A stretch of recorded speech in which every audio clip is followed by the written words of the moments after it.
Prime minister Narendra Modi, उनके बारे में आपकी क्या राय है? हिंदुस्तान को कोई इंसान अपनी मुट्ठी में कंट्रोल में नहीं कर सकता। मुझे कबड्डी बहुत पसंद है, मैंने कुश्तियाँ बहुत लड़ी हैं। अच्छा, हाँ, वाह! जब मैं छोटा था मैं बहुत कुश्ती लड़ता क्या था मैं। बात हमारे जो खिलाड़ी हैं हुँ। उनको फैसिलिटीज़ की बहुत कमी है ग्राउंड लेवल हाँ। पर। मुझे लगता है कि खेल में राजनीति नहीं होनी चाहिए। वो जिस चीज़ में भी राजनीति करनी है वो पॉलिटिकल पार्टी जॉइन करे। पारंपरिक चीज़ें हैं, हिंदुस्तान के प्राइम मिनिस्टर नरेंद्र मोदी उसी को आगे बढ़ा रहे हैं। Exactly. कि नरेंद्र मोदी साहब में वो काबिलियत है क्योंकि वो लोगों के हौसले बढ़ाते हैं कि हिंदुस्तान में उनके कद का नेता दूसरा कौन सा है। कोई है भी नहीं। प्राइम मिनिस्टर नरेंद्र मोदी साहब ने तमाम पॉलिटिकल पार्टियों के राजनेताओं को राजनीति करना सिखा दिया। हमारे हिंदुस्तान में मीडिया को बहुत आज़ादी है। अगर आपने एक पॉलिटिकल पार्टी को खुश कर दिया तो दूसरी पॉलिटिकल पार्टी आपसे नाराज हो गई। जिस तरीके की वॉर अभी चल रही है, अगर ये लंबा चला तो लोगों में पैनिक जरूर होगी। दुबई एयरपोर्ट पर एकदम सायरन बजता है और जब सायरन बजता है तो सोचिए कि दुबई एयरपोर्ट का हाल क्या होगा। जब धमाके की आवाज सुनाई देगी तो वो अमीर हो गरीब हो, गॉड से प्रेयर कर रहा है, कोई अल्लाह से प्रेयर कर रहा है, कोई भगवान से, जान तो सबको प्यारी है ना। टीवी चैनल्स पे जो इतना ज्यादा पैनिक हमारी इंडियन मीडिया दिखा रही थी, उतना वहां अंदर कुछ नहीं है। कि जब हमारे देश के प्राइम मिनिस्टर नरेंद्र मोदी साहब मुस्लिम ममालिक के साथ अच्छी दोस्ती कर रहे हैं, अच्छे लोगों के साथ रिश्ते निभा रहे हैं, तो हमें भी वैसे निभाने चाहिए। एग्जैक्टली।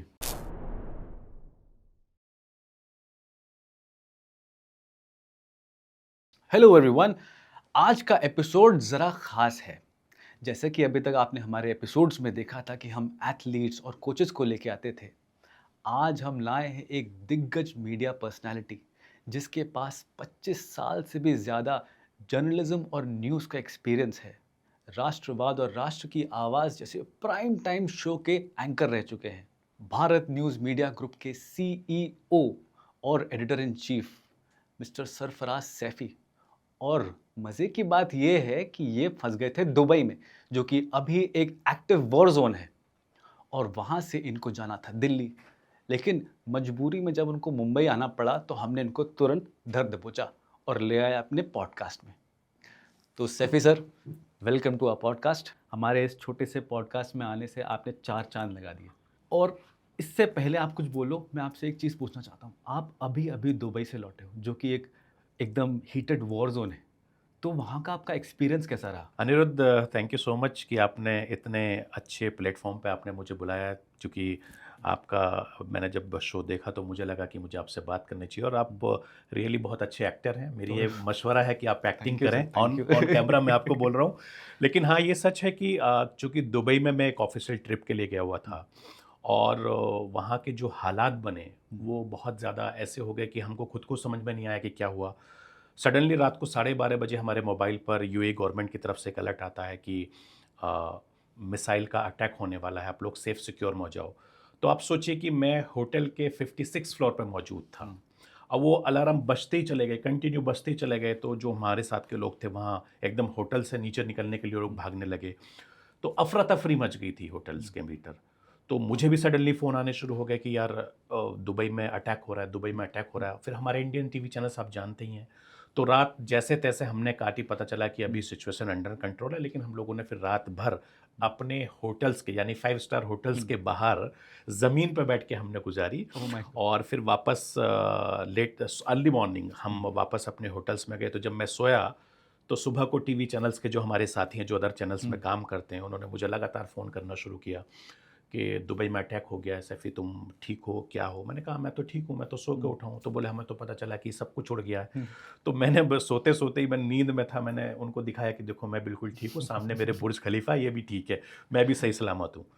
अब टीवी वाले तो टीवी वाले, चूंकि आप मीडिया में काम करते रहे इतने सालों से तो जानते हैं, तो उन्होंने तुरंत मुझे बोले कि आप मुझे लाइव बैठो तुरंत मेरे टीवी चैनल्स पर, नेशनल न्यूज़ चैनल्स। सुबह में मैं उठा, मैंने मुंह भी नहीं धोया, मुझे पेस्ट भी, चूंकि मैं रोजे में था, पेस्ट नहीं कर सकता, मैंने बिना मुंह धोए मैंने सीधा बाल काट के मैं बैठ गया। मैंने कहा कि मैं बिल्कुल ठीक हूँ और यहाँ दुबई भी बिल्कुल ठीक है, ये सामने देखिए बुर्ज खलीफा है, ये भी ठीक है। लाइव बाहर सब कुछ हो रहा है लेकिन अंदर दुबई में कुछ नहीं हो रहा है। तो जो टीवी चैनल्स पे जो इतना ज़्यादा पैनिक हमारी इंडियन मीडिया दिखा रही थी, उतना वहाँ अंदर कुछ नहीं है। हाँ, एयरपोर्ट पे थोड़ा है, एयरपोर्ट पे बहुत ज़्यादा पैनिक है, क्योंकि इतनी बड़ी तादाद में लोग हैं जो अलग अलग कंट्रीज़ में जाना चाहते हैं और हर किसी को अपनी जान प्यारी है। तो पैनिक बाहर ज़्यादा है, दुबई में थोड़ा कम था। तो अच्छा, एयरपोर्ट से याद है कि आपका शेड्यूल जो था ट्रैवलिंग, आपको दिल्ली में लैंड करना था, बट आप मुंबई में कैसे आ गए? यार अनिरुद्ध, ऐसा हुआ कि हमने लगातार हम एम्बेसी से हम कनेक्ट थे। हुँ, हम सेंट्रल गवर्नमेंट से कनेक्ट थे, भई हमको हुँ, किसी तरीके से आप यहाँ से निकाल दीजिए। एमिरेट्स की जो फ्लाइट्स थी हम हुँ, उनसे भी कनेक्ट थे कि वो निकाल दीजिए। तो बेसिकली हो क्या रहा था कि उनकी शेड्यूलिंग फ़्लाइट थी। जैसे ओके। उनकी हैदराबाद की फ़्लाइट्स थी हुँ, या कोच्चि की फ़्लाइट है या हुँ, दिल्ली या बॉम्बे है। हुँ, तो दिल्ली बॉम्बे बहुत ज़्यादा फुल चल रही थी। तो मेरा हुँ, जो टिकट था वो दुबई से दिल्ली था। ओके। तो जब मैं एयरपोर्ट गया तो उन्होंने कहा कि साहब फुल है, आप नहीं जा सकते हैं। हुँ, तो मैंने कहा कि भई इंडिया के किसी भी कोने पे आप हुँ, मुझे भेज दीजिए। कोई भी टिकट दे तो हाँ, ठीक है, दीजिए। क्यों भई निकलना तो है ही। तो एग्ज़ैक्टली। बोले ठीक है, हैदराबाद की फ़्लाइट हुँ, जा रही है, हम हैदराबाद में, बोला कोई प्रॉब्लम नहीं है कि हुँ, आप मुझे हैदराबाद भेजो, कोच्चि भेजो, हाँ, हाँ, कलकत्ता भेजो, जहाँ भेजना भेजो, मुझे मेरे इंडिया भेज दो इंडिया भेज वापस। दो। तो पता चला कि वो कोच्चि वाली फ़्लाइट भी नहीं मिली, हुँ, हैदराबाद वाली फ़्लाइट भी नहीं मिली, तो वापस एक रात को 9:40 की फ़्लाइट थी दुबई हुँ, से एमिरेट्स बिज़नेस क्लास में। मैंने कहा कि ठीक है, अपग्रेड करके आप मुझे भेज दो। हुँ, तो उससे 10 मिनट पहले दुबई एयरपोर्ट पर एकदम सायरन बजता है। हुँ, और जब सायरन बजता है तो सोचिए कि दुबई एयरपोर्ट का हाल क्या होगा। जो एग्ज़ैक्टली। बड़ी तादाद में जो ट्रैवल्स थे, जो हुँ, लोग अपने-अपने जगह जाना चाहते थे, वहाँ भगदड़ मच गई एयरपोर्ट्स पे। हम भी बिल्कुल। उसमें भाग रहे थे, एयर होस्टेस से लेकर जो वहाँ के हुँ, इमिग्रेशन का स्टाफ था या एयरपोर्ट का स्टाफ था, हुँ, अथॉरिटी था, सब भागने लगे हुँ, क्योंकि उनको सेफ जगह ले आना था। बिल्कुल। तो सब के सबको पहले सब बाहर भागे, फिर भागने से जिसको जहाँ मौका मिला हुँ, भागते गए। फिर उसके बाद में सिक्योरिटी वालों ने कि आप उनको एक सेफ जगह ले गए कि आप हुँ, सेफ रहिए। 1 घंटे तक वहाँ इसी तरीके का माहौल रहा। फिर पता चला जो हमारी फ़्लाइट 9:40 थी वो रात को 11:30 बजे के हुँ, आसपास उन्होंने टेक ऑफ वहाँ से करी। और जो पायलट थे वो भी बहुत मुझे लगता है कि शायद एयर फ़ोर्स के वो पायलट रहे अच्छा। होंगे। हुँ, तो जो टेक्निक थी उनकी हुँ, निकालने की, तो अभी जितने भी लोग वहाँ फँसे हुए थे, हुँ, वो धीरे-धीरे सब निकल रहे हैं, चूँकि जो इंडिया की बड़ी हुँ, फ़्लाइट्स हैं, वो सारी मोस्टली बंद हैं। एमिरेट्स और ओके। कुछ फ़्लाइट्स चल हुँ, रही हैं, कुछ फ़्लाइट्स जो हैं फुज़ैरा से चल रही हैं, हुँ, तो लोग वहाँ से निकल रहे हैं। कुछ फ़्लाइट्स जो हैं वो ओमान से या हुँ, मस्कट से या हुँ, सऊदी से बाय रोड लोग जाके उधर से निकल रहे हैं। अच्छा। तो कुल मिला के चूँकि एक तो बहुत बड़ी तादाद में टूरिस्ट हैं हुँ, ऑफ़ और कोर्स, दुबई क्या है कि टूरिस्ट फ्रेंडली एक बिल्कुल। शहर है जो एक बजट के साथ हुँ, जाते हैं, तो उनके लिए एक बहुत बड़ी दिक्कत थी। अच्छा, जिनके दुबई तो चूँकि आपको पता है कि पैसे वालों का हुँ, शहर है। आप वहाँ पैसा दो, सब कुछ आपको ईज़िली हो जाएगा। बिल्कुल। तो जो पैसे वाले लोग हैं वो बिज़नेस क्लास में नहीं, फर्स्ट हुँ, क्लास में आ जाएँगे। हुँ, जो लिमिटेड लोग हैं वो कहाँ से निकलेंगे? एग्ज़ैक्टली। तो ये हुँ, सबसे बड़ी वहाँ टेंशन है। हुँ। अच्छा, जैसे अब मीडिया में दिखा रहे हैं कि यूएस अपने सिटीज़न को नहीं वो कर पा रहा है, एयरलिफ्ट नहीं कर पा रहा है, उनको सेफ़ली वापस यूएस से नहीं ले जा पा रहा है। तो और इंडिया सक्सेसफुली हम लोग देख ही रहे हैं कि एक-एक करके फ्लाइट्स दर फ्लाइट्स वापस ला रहे हैं अपने सिटीज़न्स को। तो ऐसा सही में इसमें कुछ सच्चाई है? देखिए अनुरोध, सबसे बड़ी बात ये है कि चूंकि वहाँ लिमिटेड फ्लाइट्स जा रही हैं। हुँ, भाई हर कंट्री की सरकार ने हुँ, वहाँ यूएई की सरकार को कहा कि भाई हमारे लोगों की हिफाजत करो, हमारे बिल्कुल। लोगों की हुँ, सेफ्टी सिक्योरिटी करो।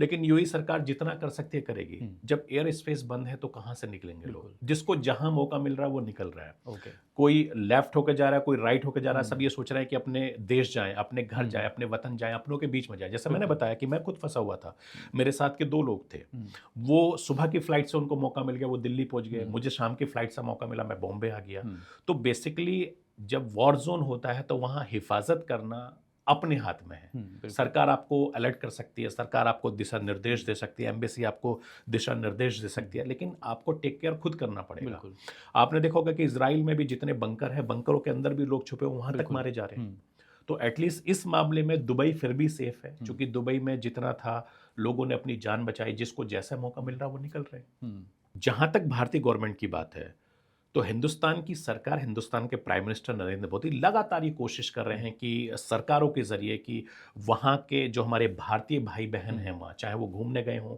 हुँ, चाहे वो काम करने के लिए गए हों, चाहे वो बिज़नेस मीटिंग के लिए गए हों, हुँ, वो किसी भी तरीके से हों, वो सेफ़ रहें। वो हुँ, लगातार बातचीत भी कर रहे हैं। यूएई गवर्नमेंट की सबसे बड़ी ख़ासियत ये है कि क्योंकि दुनिया की बड़ी कंट्रीज़ का बिल्कुल। पैसा वहाँ लगा हुआ हुँ, है। दुनिया के बड़े-बड़े हुँ, कॉर्पोरेट ऑफ़िसेज़ वहाँ हैं। दुनिया के चाहे इज़राइल हो, सबसे ज़्यादा बिल्कुल, पैसा इज़राइल का वहाँ पर है, बिल्कुल। ईरान का पैसा वहाँ पर, भारत के तमाम बड़े हुँ, बिज़नेसमैन दुबई में हैं। तो ये हर सरकार की बड़ी ज़िम्मेदारी है कि अपने लोगों की सुरक्षा कैसे करें। हुँ, हिंदुस्तान के प्राइम मिनिस्टर नरेंद्र मोदी साहब हुँ, लगातार यूएई के राष्ट्रपति से बातचीत कर रहे हैं, उनके हुँ, बड़े अच्छे रिश्ते हैं। चूँकि नरेंद्र मोदी साहब कूटनीति के बहुत माहिर खिलाड़ी हुँ, हैं। हमारे यहाँ के जितने भी एम्बेसी के लोग हैं, ये सरकार के जो नुमाइंदे हैं, वो लगातार बातचीत कर रहे हैं। हुँ, चूँकि 30 से 40 लाख लोग वहाँ रहते बिल्कुल, हैं, तो बहुत उनकी हेवी सुरक्षा पॉपुलेशन। का ज़िम्मा हुँ, हमारी सरकार को भी हुँ, है, यूएई सरकार को भी है, हुँ, लेकिन संभव नहीं है कि इतनी बड़ी बिल्कुल। तादाद में लोगों को एक साथ हुँ, निकाला जाए। जैसे फ्लाइट ऑपरेशन धीरे-धीरे हुँ, होगी, वो वापस आना शुरू होंगे, चूंकि अभी बहुत सारी जो हमारे इंडिया की जो मेजर फ्लाइट्स हैं वो बंद हैं, वो चल ही नहीं पा रहे हैं बिकॉज ऑफ एयर स्पेस। और जितनी भी जो दूसरी कंट्री की एयर स्पेस है, उनको फ्लाइट्स हैं जिनको एयर स्पेस इजाज़त दे रहा आने की, वो आ रहे हैं, लोग निकल रहे हैं, तो धीरे धीरे बहुत टाइम लगेगा, लिमिटेड है निकल लेकिन। जाएगा। जी, बट वो लिमिटेड और बहुत ही प्रायोरिटी पे वो सब वो कर रहे हैं काम। इसीलिए चूंकि इतनी बड़ी इंडियन तो बहुत बड़ी तादाद बहुत में तादाद है। है। एक तो फेस्टिवल है, हम्म, अभी ईद का त्यौहार हाँ आने वाला बिल्कुल। है, बड़ी तादाद में जो लोग वहाँ हैं, चूंकि हिंदू हो, मुस्लिम हो, सिख हो, ईसाई हो, सब हर कोई वहाँ काम करता है। उनको पता बिल्कुल। है कि भाई रमज़ान के बाद जो है वहाँ छुट्टियाँ होती हैं, ईद की और लंबी छुट्टी होती हैं, तो इसलिए कोशिश करते हैं कि भाई चलो ठीक है, काम धाम या कुछ होगा नहीं, वापस अपने देश चलो, वापस अपने मुल्क चलो। तो जो काम करने वाले लोग हैं वो भी आ जाते हैं, जो बिजनेसमैन हैं वो भी आ जाते हैं, जिन लोगों ने वहाँ कंपनी और अपना पैसा इन्वेस्ट किया है वो भी लोग घूमने के चक्कर में जाते हैं, वो भी वापस आ जाते हैं। तो एक बहुत बड़ी वजह ये भी है, चूंकि एक तो फेस्टिवल, बिल्कुल। इधर नवरात्रे शुरू हो रहे हैं, जैसे ईद खत्म होगी इधर नवरात्रे शुरू होंगे, तो वो भी एक बहुत बड़ी वजह है कि चलो भी ठीक है, अपने देश चलते हैं, अपनी कंट्री चलते हैं। तो जिसको जैसा मौका मिल रहा है मुल्ला। अब आप देखिए कि जो बजटिंग लोग वहाँ घूमने के लिए जाते हैं, और 50-60 हज़ार रुपए का पैकेज होता है। अभी मिनिमम से मिनिमम जो भी फ्लाइट अभी फुजैरा से या दुबई से आ रही है, उसका किराया 70,000 से लेकर 1,20,30,000 रुपए तक का है। तो सोचिए कि जो मिडिल क्लास के हमारे हिंदुस्तानी भाई बहन हैं जो वहाँ फंसे हुए हैं, तो उनके लिए सामने एक बहुत बड़ी चुनौती है निकलने की, वहाँ रहने का, वहाँ से आने का खर्चा। इसी तरीके से आप सऊदी अरब देखोगे, चूंकि रमज़ान का पवित्र महीना चल रहा है, बड़ी तादाद में हिंदुस्तानी और दुनिया के तमाम जो लोग हैं वो सऊदी में फंसे हुए हैं, फ्लाइट्स नहीं चल रही हैं, वो लोग कैसे आएँ, चूंकि उनको अपने घर आना है, और बहुत बड़ी तादाद में लोग जाते हैं। तो ये एक बड़ी वजह ये भी है। मेरे ख्याल से आप हमारी ऑडियंस को किस तरह से बताना चाहोगे कि ये वैसी सिचुएशन नहीं जैसा कि हमारा मीडिया पोर्ट्रे कर रहा है, कि इतनी स्केरी सिचुएशन नहीं है, रादर दैन ये एक थोड़ा इकोनॉमिक और मैनेजमेंट रिलेटेड ज़्यादा इमरजेंसी सिचुएशन है, जहाँ पे दोनों गवर्नमेंट्स काम कर रही हैं वो एक केओस को थोड़ा काम करने के लिए। अनिरुद्ध, आप जानते हैं कि जब भी कहीं जंग होती है, कहीं वॉर होती है, तो वहाँ की सिचुएशन पड़ोस की कंट्रियों पे भी बहुत पड़ता है। जैसे मैंने कहा कि मिडिल ईस्ट में हमारे बहुत सारे हिंदुस्तानी भाई बहन रहते हैं, गल्फ कंट्रीज़ में तो बहुत ज़्यादा हमारे हिंदुस्तानी भाई बहन रहते हैं। अब चूंकि मसला दो देशों के बीच का था, अब वो बढ़ते बढ़ते उसमें अमेरिका घुस गया, बढ़ते बढ़ते दूसरी कंट्री भी आ गई, तो सफ़र तो हर कोई कर रहा है। बिल्कुल भाई इंडियन गवर्नमेंट भी लगातार कोशिश कर रही है कि जो हमारी सिचुएशन है वो नॉर्मल रहे, अंडर कंट्रोल रहे, क्योंकि हमारी पॉपुलेशन बहुत ज़्यादा, 145 करोड़ से ज़्यादा हमारे भी लोग हैं, और यहाँ से ज़्यादा मिडिल ईस्ट में बहुत ज़्यादा लोग हैं, गल्फ कंट्रीज़ में बहुत ज़्यादा लोग हैं, तो चुनौती सबके लिए है। अब दिक्कत यह है कि हमारे हिंदुस्तान में मीडिया को बहुत आज़ादी है, गल्फ कंट्रीज में इतनी आज़ादी नहीं है। गल्फ कंट्रीज में आप विदाउट गवर्नमेंट की, बिना मर्जी के आप कुछ नहीं दिखा सकते, आप कुछ नहीं चला सकते, क्योंकि वहाँ एक बहुत बड़ी पाबंदियां होती हैं। हिंदुस्तान में अगर यहाँ कुछ हो जाएगा, इमीडिएट ब्रेकिंग न्यूज़ व्हाट्सएप आ जाएंगे, लेकिन बाहर ऐसा नहीं है। बाहर बहुत ज़्यादा नियम, कायदे, कानून हैं, उनके रूल्स और रेगुलेशन बहुत सख्त हैं। अगर मान लीजिए कि उनके रूल्स रेगुलेशन को कोई तोड़ता है तो नुकसान होता है। तो इस चीज़ में पूरी दुनिया में एज ए मीडिया प्रोफेशनल, चूंकि मैं 25 सालों से मीडिया में काम कर रहा हूँ, एज ए न्यूज़ एंकर भी, as a editor in chief भी, एज ए सीईओ भी, एज ए रिपोर्टर भी, तो हिंदुस्तान से अच्छा मतलब पूरी दुनिया में मीडिया का सिस्टम कहीं नहीं है। चूंकि आपको और हमें इतनी आज़ादी है कि हम यहाँ कुछ भी बोल सकते हैं, कुछ भी कह सकते हैं, कुछ भी लिख सकते हैं, लेकिन दूसरी कंट्रीज़ में ऐसा नहीं है। तो ये हमारे हिंदुस्तान की एक बहुत बड़ी ताकत है, और हम हिंदुस्तानियों की एक सबसे बड़ी चीज़ ये है कि हम अपनी बात अपनी सरकार के सामने, अपनी एमपी एमएलए के सामने, अपने मिनिस्टर्स के सामने, अपने प्रधानमंत्री के सामने हम बेबाकी से रख सकते हैं। ये हिंदुस्तान ही दे सकता है पूरी दुनिया में ये आज़ादी, दूसरा कोई मुल्क आज़ादी नहीं दे सकता। तो सर इसे अब जैसे आप कह रहे हो ना, कहीं कहीं पे थोड़ा मीडिया हाउस ने जो है थोड़ा पैनिक भी क्रिएट किया, तो ये जो फ्रीडम है ये to which extent is it good and bad? देखिए, मैं इसको दोनों तरीके से लेना चाहूँगा। मैं एज ए मीडिया प्रोफेशनल, चूंकि हमारे सामने एक बड़ी चुनौती होती है कि चीज़ों को ब्रेक करने की, कि भाई हमें ब्रेकिंग दिखाना है, चूंकि हमारी टीआरपी की भी लड़ाई है, कंपटीशन भी है ही। और जब होता क्या है कि कोई किसी चीज़ ने एक खबर ब्रेक कर दी तो दूसरा सोचेगा कि जब ये चैनल ब्रेक कर रहा है तो मैं भी कर दूं। तो ब्रेकिंग न्यूज़ के चक्कर में बहुत कुछ होता है। जैसे मैंने आपको बताया कि मैं होटल में सो रहा हूँ, हाँ। मेरे सामने बुर्ज खलीफा है, मुझे फ़ोन आने शुरू गए कि बुर्ज खलीफा उड़ गई। मैंने कहा भैया वीडियो, मैंने पर्दा खोल के दिखाया, मतलब बुर्ज खलीफा सेफ है, या कुछ नहीं उड़ा है। बोले वहाँ तो धमाके हो रहे हैं, मतलब यहाँ धमाके की आवाज़ें आ रही हैं, लेकिन यहाँ दुबई सेफ है, बहुत दूर दूर से दूर दूर से आ रही है। अब चूंकि हमारे घर वाले भी परेशान हो गए कि भाई दुबई में इतना Obviously. सब कुछ हो रहा है, वहाँ इतना बुरा हाल दिखा दिया, जो कि अब एज ए जर्नलिस्ट जब हम उस चीज़ को रिपोर्ट करते हैं, चूंकि हम तो वहाँ रिपोर्ट कर रहे हैं, हम तो टीवी चैनल देख नहीं रखते, वहाँ इंडियन चैनल आ नहीं रहे आ नहीं हैं, रहे। वहाँ न्यूज़ आप देख सकते नहीं हैं, क्योंकि जो आपको आपके मोबाइल पर जो इंडियन मीडिया खबरें दिखा रहा है वो आप देख रहे हो, क्योंकि वहाँ तो चैनल चल ही रहे हैं, चल ही नहीं रहे हैं, सिर्फ वहाँ तो वो आप वेरीफाई करोगे जो वहाँ की सरकार आपके मोबाइल पर भेज रही है, या जो नोटिफिकेशन आ रहे हैं।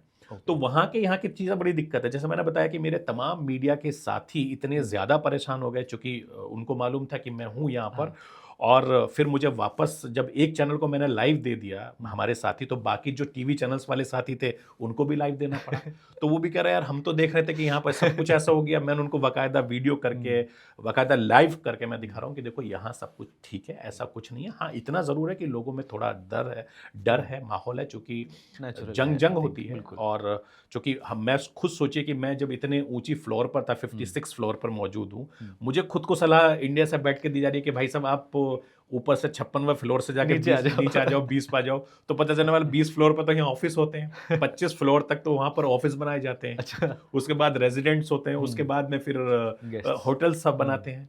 तो मैंने कहा कहाँ जाऊँगा बताओ मैं, तो मजबूरी थी। तो बहरहाल इस तरीके से, हालांकि टेंशन बहुत थी, और टेंशन जब होती है तो हर किसी को अपना हिफाजत खुद करनी बिल्कुल, पड़ती एक है। वॉर ज़ोन की अलग सीरियसनेस होती है वहाँ पे। आई थिंक लोगों भाई जैसे आपने कहा कि लोगों को अपनी सेफ्टी की कंसर्न है ही। तो एग्जैक्टली। चाहे पास में या दूर, उससे फ़र्क नहीं पड़ता। अगर एक वॉर ज़ोन है तो गवर्नमेंट को भी और इंडिविजुअल्स को भी मुझे केयरफुल लगता होना है कि पड़ता है। देखिए अनिरुद्ध, मुझे लगता है कि गवर्नमेंट का काम है इंसान को सेफ्टी सिक्योरिटी देना। हुँ, अगर मान लीजिए कोई चीज़ कहीं से आ रही है हुँ, और आप उसको इंटरसेप्ट कर रहे हैं, रोक रहे हैं, तो वो तो उसका कहीं ना कहीं कोई मलबा तो गिरेगा ना। गिरेगा एग्ज़ैक्टली। अगर मान लीजिए कोई आप पे अटैक करेगा तो आप भी तो अपनी रक्षा करोगे, कोई मुझ पे बिल्कुल, अटैक करेगा तो मैं भी अपनी रक्षा करूंगा, कोई किसी कंट्री पे अटैक करेगा तो वो उसकी रक्षा करेगा। बिल्कुल। तो ये चीज़ें बहुत ज़रूरी है। और आपने देखा कि जिस तरह जब वॉर जोन में कोई भी होती है, रिपोर्टिंग करना हो या लोगों को में बहुत ज़्यादा पैनिक क्रिएट हो जाता है। जैसे मैंने बताया कि एयरपोर्ट पे सायरन बजा, बिल्कुल। वहाँ पर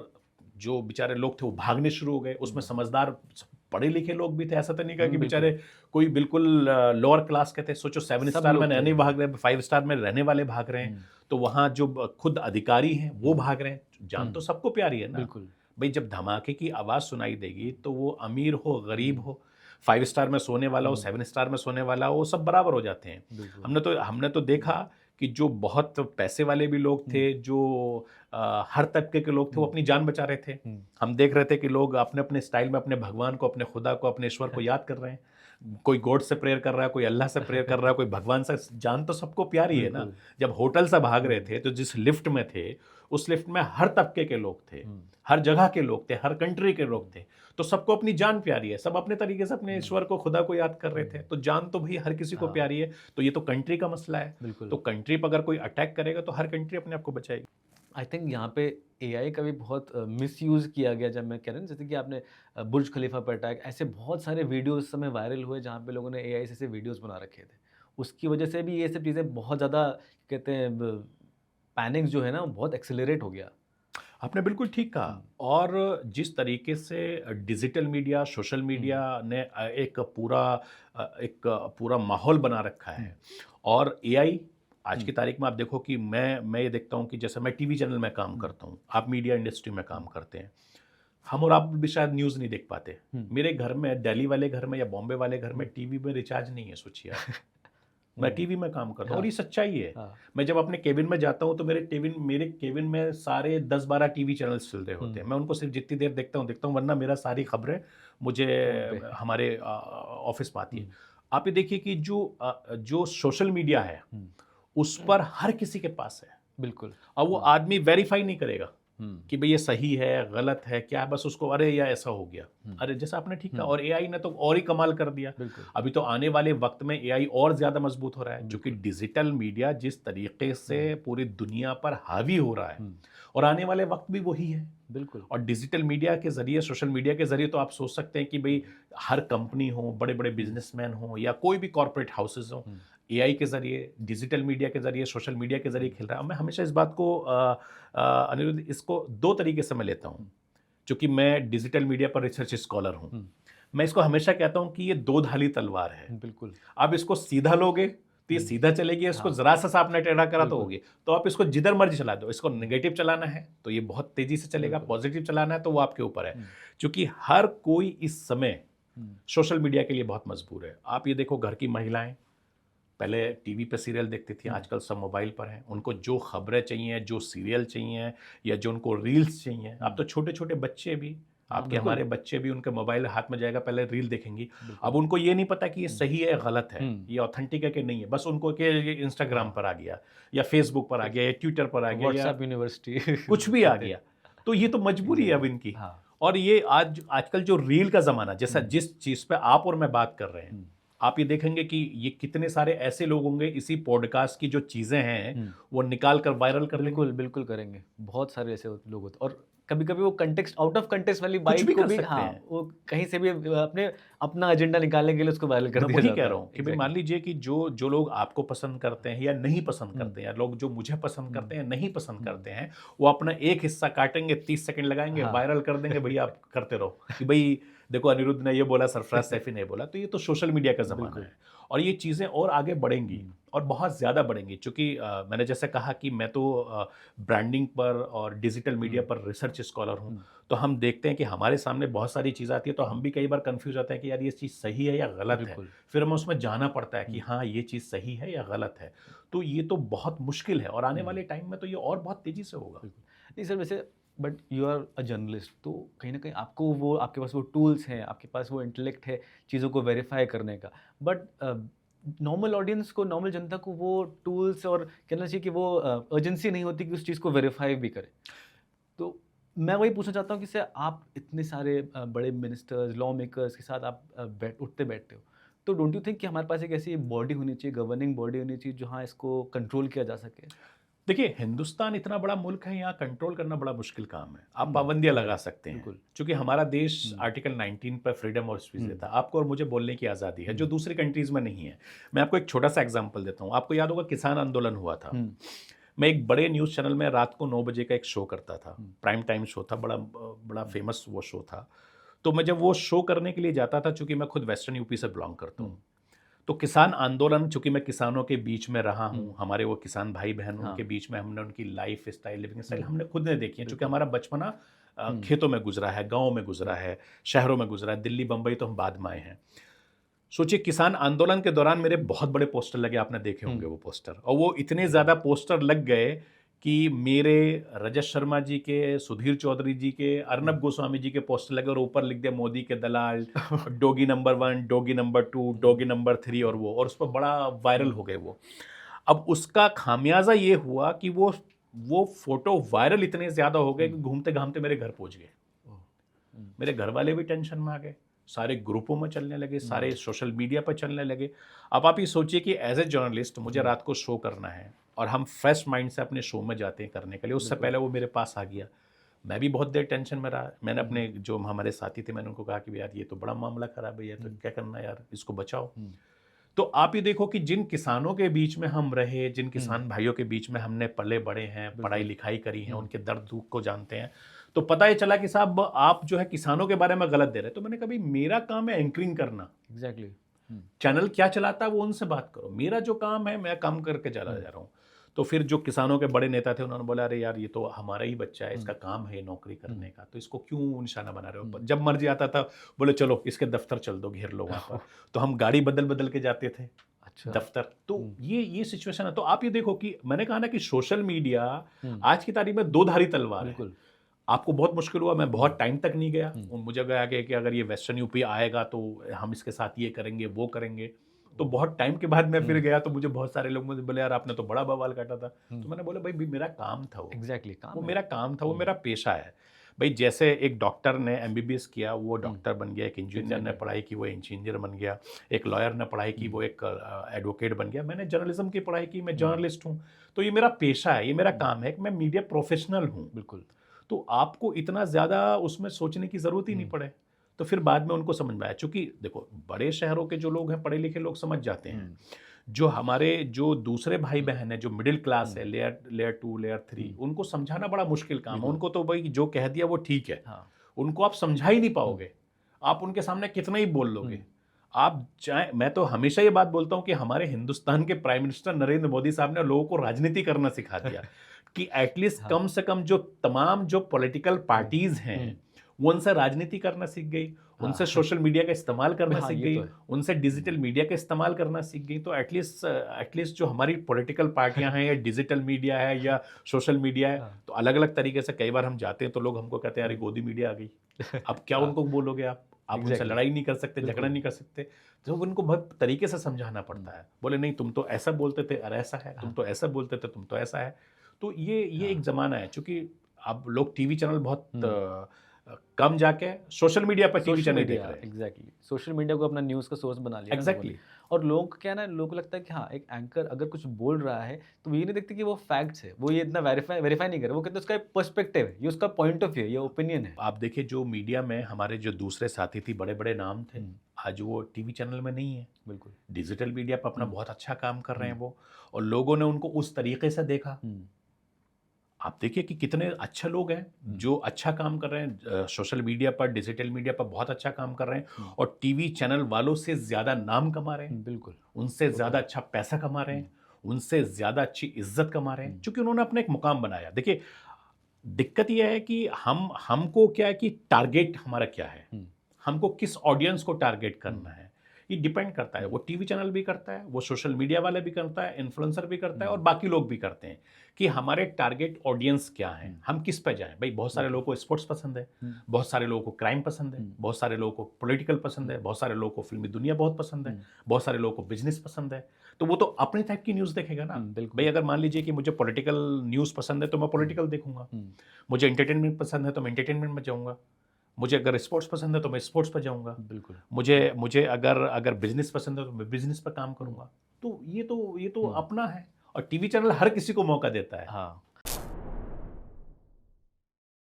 तो एज एन एंकर आपको लगता है कि ये प्रेशर हो गया कि अभी हमें टीवी ऑडियंस को भी एंगेज करना है, सोशल मीडिया ऑडियंस को भी एंगेज करना है, जो रील्स देखते हैं उनको भी एंगेज करके रखना है? एग्जैक्टली हाँ। ये हमारे सामने एक बहुत बड़ी चुनौती है। भाई एज ए मीडिया हाउसेज मैं काम कर रहा हूँ, मुझे टीवी चैनल चलाना हम्म, है, मुझे सरकार को खबरें भी दिखानी है, बिल्कुल। सरकार से पैसे भी लेना है, हम्म, राइट।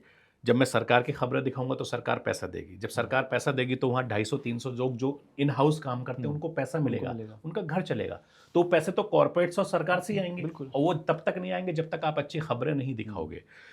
दूसरी बात कि हमें समाज को भी लेके चलना हम्म, पड़ेगा कि भाई चूंकि डिजिटल मीडिया का ज़माना है, हम्म, सोशल मीडिया का ज़माना है, तो आपकी जो प्रेजेंस टीवी पर है वही हम्म, आपको डिजिटल मीडिया पर भी मेंटेन करनी है। बिल्कुल। वो हमारे सामने एक बहुत बड़ी चुनौती होती हम्म, है। फिर पॉलिटिकल लोग हैं, हम्म, भाई अगर आपने एक पॉलिटिकल पार्टी को खुश कर दिया तो दूसरी पॉलिटिकल पार्टी आपसे नाराज़ हो नाराज गई, हो तीसरी पॉलिटिकल पार्टी नाराज़ हो गई, चौथी पॉलिटिकल पार्टी हम्म, नाराज़ हो गई। आपको सबको बैलेंस करके बनाना हम्म, है। तो ये जो मीडिया का काम है ये बहुत बैलेंसिंग का काम है, हम्म, ये हर किसी के बस की बात नहीं है। बहुत सारे लोग आते हैं जी। फेल होके चले जाते हैं, बिल्कुल। क्योंकि आप इसमें एक तरफा नहीं चल सकते, हम्म, और आपको बहुत बैलेंस बना के चलना पड़ेगा, आपको बहुत तरीके से काम करना पड़ेगा, बहुत स्मार्टली वर्क करना पड़ेगा। मैं हमेशा बोलता हूँ कि न्यूज़ इंडस्ट्री बहुत स्मार्ट इंडस्ट्री है, हम्म। इसको चलाने के लिए बहुत तरीके और बहुत सलीके से आपको काम करना पड़ेगा। अच्छा सर, मुझे ये पूछना था कि आप दुबई से तो वहाँ से आप आ गए, तो लेकिन वहाँ के जो सिटीजन्स हैं उनके दिमाग में क्या चल रहा है, उनकी क्या स्टेट है अभी? देखिए दुबई या यूएई के जो रेजिडेंट हैं हम्म, या इंडियन रहते हैं या दूसरी कंट्री के लोग रहते हैं, वो अपने आप को सेफ मान रहे हैं, हम्म, क्योंकि उनको पता है कि वो ऐसी कंट्री में बैठे हैं जहां बहुत बड़ी तादाद में हर कंट्री के बड़े बड़े लोगों के वहाँ दफ्तर हैं, हम्म, ऑफिसेज हैं, वहाँ पैसा लगा हुआ इन्वेस्टमेंट है, तो वो अपने आप को सेफ समझ रहे हैं। और कुछ हमारे इंडियंस जो लोग हैं उनसे भी बात हुई तो उन्होंने कहा कि ठीक है हम सेफ है, लेकिन कुछ लोगों में पैनिक ज़रूर है, क्योंकि जब कोई जिस तरीके की वॉर अभी चल रही है, अगर ये लंबा चला तो लोगों में पैनिक ज़रूर होगी। बिल्कुल। भाई मान लीजिए कि कोई हमारे भारत में रहता है या कोई हमारा दूसरी कंट्री का इंसान दिल्ली या बंबई में रहता है, अगर यहाँ कोई टेंशन होगी तो उनको जाहिर बात है टेंशन होनी बिल्कुल। लाजमी है। लेकिन एज ए इंडियन सिटीजन हम कहेंगे कि भाई बॉम्बे हमारे लिए सबसे अच्छा है, दिल्ली हमारे लिए सबसे अच्छा है, उत्तर प्रदेश हमारे लिए सबसे अच्छा है, या उत्तराखंड हमारे लिए सबसे अच्छा है, या इंडिया के जो अलग अलग स्टेट है सबके अच्छा है। तो वैसे ही उनका मानना है कि भाई हमारे लिए दुबई सेफ है, यूएई सेफ है, हम बहुत सेफ है, हमें यहाँ कुछ नहीं होने वाला, ऐसा उनका मानना है।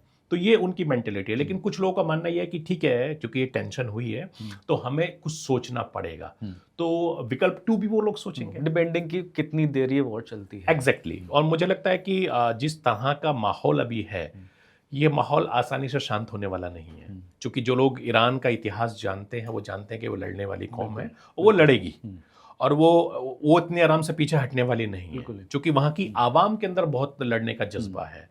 और आप देखिए कि वो अपने उस जज्बे के दम पर ही लगातार दिन पर दिन अग्रेसिव होते जा रहे हैं। बिल्कुल दिख रहा है वो तो।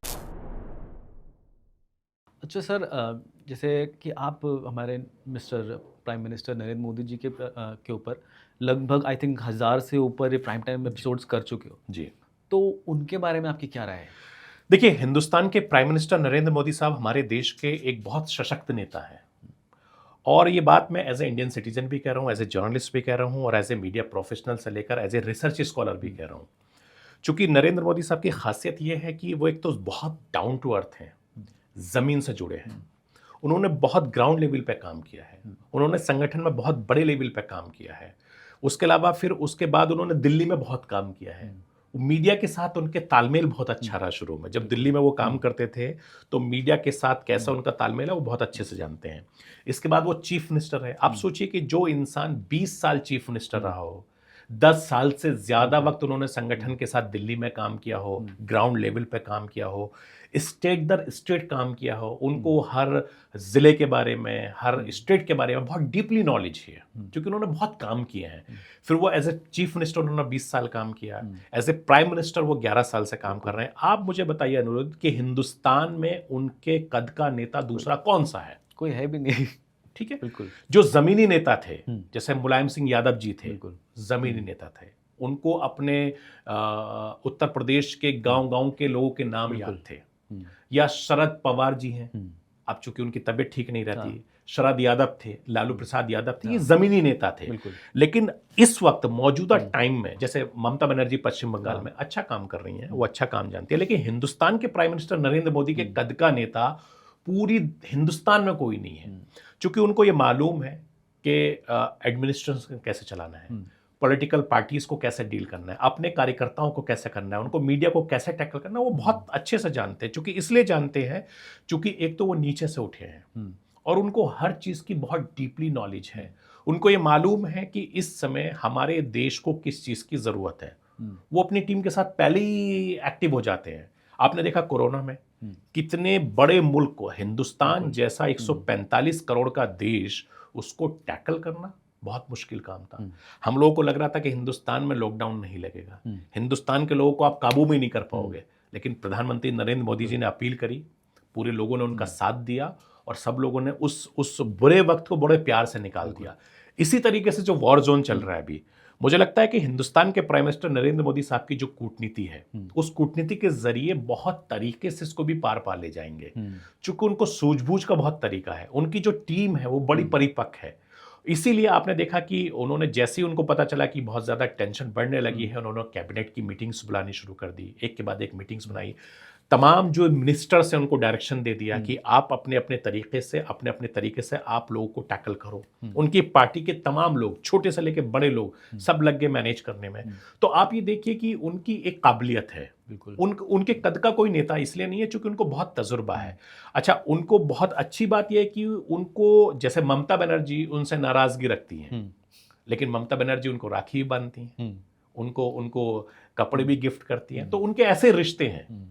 तो नरेंद्र मोदी साहब को पता है कि कब क्या करना है, कब कौन सी विपक्षी पार्टियां हैं जो उनके साथ में, जिनके तालमेल भी अच्छे नहीं रहेंगे, लेकिन वो तालमेल बिठाने की पूरी कोशिश करते हैं, क्योंकि उनका मकसद एक बहुत बड़ा है। क्योंकि बार बार जैसे हम लगातार देख रहे हैं विकसित भारत हम की तरफ बढ़ रहे हैं, आप और हम लोग सब, तो वो बेसिकली विकसित भारत को लेकर चल रहे हैं। एजेंडा बहुत बड़ा है उनका, तो कोई भी चीज़ है उसको बनने में टाइम तो लगता है। तो अब चूंकि 10 साल में उन्होंने जो चीज़ बदली है वो आप और हम देख रहे हैं। बिल्कुल। आप चूंकि आप उत्तर प्रदेश से आते हैं, मैं भी उत्तर प्रदेश से आता हूं, तो हमने देखा कि उत्तर प्रदेश से निकलकर आप और हम बंबई में बैठ के काम कर रहे हैं। तो ये कहाँ की वो है, आप ये देखिए कि यहाँ की सरकार हो, चाहे उत्तर प्रदेश की सरकार हो या सेंट्रल की सरकार हो, डबल इंजन की सरकार की बार बार ये बात करें कि डबल इंजन की सरकार है, काम कर, तो जाहिर बात है कि जब सेंट्रल की सरकार होती है, स्टेट की सरकार होती है, तो तालमेल बिठा के बहुत अच्छा काम करते हैं। तो मुझे लगता है कि नरेंद्र मोदी साहब बहुत बेहतरीन तरीके से अपने मुल्क को आगे ले जा रहे हैं और इसको और आगे ले जाएंगे, ऐसी हम उम्मीद करते हैं। आई थिंक ये चीज़ जो आप कह रहे हो बहुत रिमार्केबल है कि आई थिंक जब हमारी पैरा एथलीट्स की जो टीम उनसे मिलने आई थी ना, जब वो पैरा ओलंपिक्स में उन्होंने मेडल्स जीते थे, तो उनको एक एक एथलीट के नाम पता थे। मैं आई वाज शॉक्ड कि इतना बिजी शेड्यूल होगा उनका और उनको एक एक एथलीट के नाम याद कैसे है। आप इससे अंदाजा लगाइए, दिस इज एक्चुअली मतलब बहुत इंप्रेसिव वो है एक एक मैंने क्या कहा आपको कि अगर मान लीजिए कि हम और आप इस चीज़ को बात कर रहे हैं, जब आप और मैं इस चीज़ को रिकॉर्ड कर रहे हैं, जब ये रिकॉर्ड होकर वायरल जाएगा तो उनकी टीम के पास पहुंच जाएगा। हाँ और ये देखेंगे कि अनिरुद्ध ने, सरफराज सैफी ने क्या बोला, ये उनको क्या मालूम बोला। पड़ेगा। टीवी चैनल्स पर क्या चीज़ें होती है सब मालूम है, क्योंकि मॉनिटर्ड सेल होते हैं वहाँ पर, हर टीवी चैनल से लोग काम करते हैं। आपने देखा कि जब इंडिया टीम पीछे हारी थी हाँ तो उनके ड्रेसिंग रूम में चले गए, एक एक क्रिकेटर हाँ, से मिले, बिल्कुल उनकी पीठ थपथपाई और एक एक को बोला कोई बात नहीं, ये पार्ट ऑफ लाइफ है। तो ये कौन कर सकता है? एग्जैक्टली ये विजनरी इंसान कर सकता है। क्योंकि मुझे लगता है कि नरेंद्र मोदी साहब में वो काबिलियत है, क्योंकि वो लोगों के हौसले बढ़ाते हैं, हिम्मत देते हैं, दाद देते हैं। ठीक है, कोई बात नहीं, हार गए, फिर हो जाए। चंद्रयान के बारे में आप हाँ देखिए, वही चंद्रयान के टाइम आप देखिए कि आप उनके दफ्तर में चले गए, वहां दफ्तर में जाके उनका हौसला बढ़ाया उन्होंने जाके। तो ये अगर हमारे हिंदुस्तान में कोई भी कुछ अच्छा काम होता है तो प्राइम मिनिस्टर नरेंद्र मोदी साहब खुद आगे बढ़कर लोगों से बातचीत करते हैं। और आपने देखा होगा कि दिल्ली या कहीं भी जो उनके प्रोजेक्ट हैं, उस प्रोजेक्ट पे वो खुद विजिट करने चले जाते हैं। जैसे हमारी पार्लियामेंट बन रही थी, नई पार्लियामेंट बन रही थी, वो अक्सर दुनिया के दूसरे देशों के दौरा कर आते थे। पता चलता था कि वो सडनली वहां पहुंच गए कि भाई वो काम चल रहा है कि नहीं चल रहा है। तो ये कौन कर सकता है? भाई वो बिना छुट्टी लिए इतना मेहनत प्रधानमंत्री कर रहे हैं, तो ये बहुत बड़ी बात है। मुझे लगता है कि मैंने कहा ना कि हिंदुस्तान के प्राइम मिनिस्टर नरेंद्र मोदी साहब ने तमाम पॉलिटिकल पार्टियों के राजनेताओं को राजनीति करना सिखा दिया। सही बात। और वो एक बहुत बड़े इंस्टीट्यूशन है कि उनको किस तरीके से काम करना चाहिए। मुझे लगता है कि नरेंद्र मोदी साहब को देखकर जब वो बच्चों से बात करते हैं, परीक्षा पर चर्चा करते हैं, आप देखिए कितने शानदार तरीके से बच्चों से बात करते हैं। तो उनकी खासियत है, उनकी काबिलियत है। और मुझे लगता है कि एज ए इंडियन सिटीजन हम सबको उनसे बहुत कुछ सीखने की जरूरत है। नहीं, इनफैक्ट जैसे भाई आप कह रहे थे बच्चों के साथ बात कर रहे थे, वो एआई पे भी इतने अच्छे मतलब टॉपिक्स और वो डिस्कशंस कर रहे थे, मतलब उसके लिए जिसके लिए आपको प्रॉपर नॉलेज और वो सब चाहिए होती है, इंफ्रास्ट्रक्चर की नॉलेज होनी चाहिए, वो पूरी मतलब बहुत डिटेल में वो सब बातें कर रहे थे। बिल्कुल, देखिए तो उसके लिए वो खुद पढ़ने लिखने में बहुत माहिर है। एग्जैक्टली वो खुद हर चीज़ों पर नजर रखते हैं। वो सोचिए कि वो जानते हैं कि देश में जो टीम उनकी बताएगी वो बताएगी, लेकिन इंडिविजुअल भी वो लगातार है, क्योंकि हर स्टेट के लोगों के टच में वो लोग रहते हैं। आप ये देखिए, सुबह को हम और आप तो खैर बहुत देर से सो के उठते हैं, वो तो और ज्यादा सुबह उठ के सारे जो उनके काम करने हो तो कर लेते हैं। तो इतनी देर में वो सारी चीजें नजर रखते हैं। तो ये खासियत है। और आज की तारीख में जितने भी पॉलिटिशियन हैं, आप देखिए वो बेडरूम की राजनीति करते हैं। तो एटलीस्ट प्रधानमंत्री नरेंद्र मोदी साहब में ये तो खासियत है, ये तो काबिलियत है कि वो देश को एटलीस्ट वो चला रहे हैं, बिल्कुल, और लोगों को राजनीति करना सिखा रहे हैं। और जो तमाम पॉलिटिकल पार्टीज हैं अब उनसे राजनीति करना सीख रही हैं। बिल्कुल सही। इनफैक्ट मोदी जी के ही अंडर में जो खेलो इंडिया इनिशिएटिव आया, हाँ, उससे एथलीट्स को इतना फ़ायदा हुआ है, अपना एक्सपोजर करने का, क्या कहते हैं, उनको शोकेस करने का, टैलेंट का मौका मिल रहा है, उनकी परफॉर्मेंसेस अच्छी हो रही हैं, क्योंकि वो हर लेवल पे हो रहे हैं, यूनिवर्सिटी खेलो गेम्स और खेलो इंडिया गेम्स और नेशनल। तो कहीं ना कहीं हमारे जो बेसिकली हमारे पॉडकास्ट का भी जो मोटिव है, हाँ, उसके लिए एथलीट्स और बेटर हम लोग को मिल रहे हैं। बिल्कुल, आप देखिए कि हमारे हिंदुस्तान में जितने भी गेम्स हैं, आप ये देखिए क्रिकेट चूंकि हमारे तो हिंदुस्तान की आन बान शान बन गया है। बिल्कुल। हॉकी तो हमारा नेशनल गेम था, लेकिन आप देखिए कि पहले क्या होता था, कुश्ती होती थी, खो खो होता था, कबड्डी होती थी, टेनिस होता था, कितने सारे गेम थे। आज वो गेम बहुत कम हो गए, लेकिन क्रिकेट पर हर किसी का फोकस है। आप जैसे आप देखिए कि टेनिस वाले गेम कितना चल रहा है, टेनिस क्रिकेट। आप हो, मैं हो, या कोई और भी हो, जो आपके व्यूवर्स भी हैं, वो गांव मोहल्ले में या पहले शुरुआत में टेनिस ही बॉल खेलते थे। एग्जैक्टली। लेकिन अब चूंकि दूसरी बॉल आती, चूंकि एक तो वो टेनिस बॉल सस्ती होती थी, लोग खेलते थे।